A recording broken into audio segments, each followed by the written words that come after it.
Nakatilaw na ba mo aning talaba mga tsoy? Kay ako wala pa manggod mo na nining adlaw ato ning trayan og panguha kay atong tilawan kung unsay lasa niya. Ug ato pong kat-onon kung unsa ang paagi aron makakilaw ta aning talaba. Maing adlaw ra ninyo tanan diha mga tsoy. Another day, another vlog na pod. For today's video mga tsoy, kauban din nato ning mga young people dinhi sa Tubay. Kay lagi nagkasinabot man mi nga manguhag talaba. Manang niuban jud ko nila mga tsoy kay gusto gid ko makatilaw kung unsa gid ang lasa ng talaba. Manang dinhi ang dapita mga tsoy, nitabok mi aning tulay nila. Uban din ni nato karon ang pinakagwapo sa ato ang grupo mga tsoy. Wailain si James nga nilatay dinha sa tulay. Dili maday basta-basta basta motabok na ganang gwapo dinha. Pero gay na hinay biya na siya kay basin matagak daw siya ba. Kauban po nato na dinha mga tsoy ang ginatawag na mog mayor dinhi. Dili gyud ko makalimot mga tsoy nga natuman gyud niya yung pinakauna nga plataporma. Pero kung willing mo mangutana unsay ang plataporma, tubagon ra mo nako sa comment mga tsoy. Human atong latay dinha sa latayan mga tsoy, nagpaabot ming kinkin dinhi.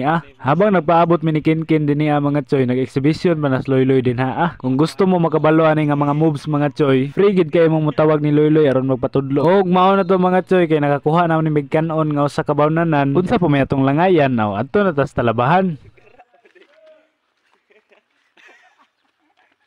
Ug samtang naglawig mi dinha padulong sa talabahan mga tsoy, nihunong mi diring dapita kay nagpaabot mi aning tawhana kay ligi gusto daw siya muuban sa amoa nga manguha og talaba. Mautong kay niabot naman ang isa, nagpadayon na mi aron manguha og talaba. Medyo kapoy-kapoy pud ang pagbaktas na mga tsoy kay murag layo manggod ang talabahan. Maning ato gini nga gontahan oy karon makatilaw ta ning ilang giingon nga talaba. Kay sukad-sukad mga tsoy o magyud ko nakatilaw aning pagkauna. Mao nang karon ako gyud ning testingan kung unsa gyud ang lasa. Kay nakaabot na mi dinhi sa talabahan mga tsoy, wala ko na inform ngayon ani day ang paagi niya ron makakuha kag talaba. Baguhay pagani mi nakaabot dinhi mga tsoy, daghan na magkuha si Awin. Lahi ra gyud mga tsoy, kay mura nagig siya tag-iya ning talabahan ba. Samtang nanguha pa bidinhaa mga tsoy, nami nakit-an alimango dinhi nga priting gamaya. Nya sayang kay kuhaon ni ba mo nang gibuhian og balik namo kay aron mabuhi pa siya. Balikan ra namo inig mudako na. Unya dili na nato dugayon ang pagpanguha mga tsoy kay ang atong content pinggid ani mao man ang pagkaon sa talaba. Medyo daghan-daghan gyud po na mo nakuha nga talaba mga tsoy kay mga fighter man kaya ang manguha ay. Ang sunod nga mong gibuhat mga tsoy niadto mi daplin sa baybay. Kay among ukbon ang talaba mga tsoy ug kwaon to yang sulod sa ilalom. Karon ba ko nakahibalo mga tsoy ngayon ani day ang process sa pagkuha sa unod sa talaba. Ingon gani sa akong mga kaubanan mga tsoy nga daghan pa gyud daw dagko ani nga talaba. Unya kay lagi daghan may manguha dinhi matong gagmay na mo nakuha aning panahon na. Pero para sa kuha mga tsoy, bahalag magamay madako ang unod niya basta kay mukaon jud ko kay para mahibalan gyud nako kung unsa iyang lasa. Manang sa inyong makita dinhi grabe gyud among kinanunay dinha. Bisag usara na kabalonan nga kanon among gidala dinha mga tsoy. Aw lingaw manggihapon bahalag kuwang ang kanon. Matud pa sa kong mga kaubanan mga tsoy, napingis gyud daw sila sa kanon. Manang sigop-sigop na lang sa gyud tag sabaw sa kinilaw. Pag human na mo kaon dinha sa talaba mga tsoy,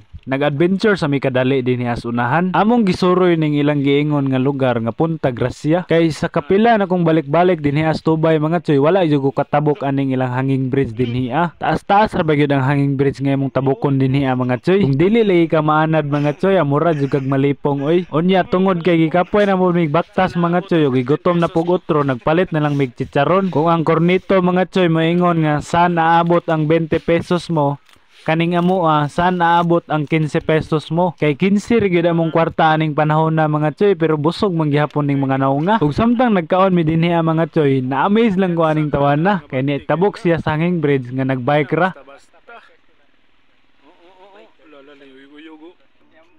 Sa nakaplano mi nga mauli dinha mga tsoy, natingala mi kay namay nila gubo sa likod. Nabagdak na din among isa ka kauban dinha mga tsoy kay na-slide siya. Kay slide man gud nang salog dinha. Pero gipagpag ra man gihapon ang pagkabagdak dinha mga tsoy kay nitabok pa man og dagat. Ligon day kaayo mga tsoy no basta makakaon tag talaba. Unya liguan day natog dagat dinha. Perti gid among lingawa aning panahon na mga tsoy, makahinumdum gid mi atong panahon nga bata pa mi ba. Nga kanang murag nakabuhi bitaw ta sa hawla. Pag human na mog ligo dinha mga tsoy tungod kay hapon naman lagi, naginahinay na may baktas pa uli din og nakahapit mi dinhing dapita. Usa ni kaabandonadong lugar mga tsoy. Ang ingon sa akong mga kaubanan, resort daw ni dinhi sa una, unya gibiyaan sa tag-iya kay nagian og bagyo. Manang wala na nagatiman karong panahon na. Samtang gasuroy mi dinhi as palibot mga tsoy, nakakita man maning butanga. Ambot ug unsa ni, comment daw ninyo dinha. No jokes mga tsoy Og dinhi siguro takotob mga tsoy.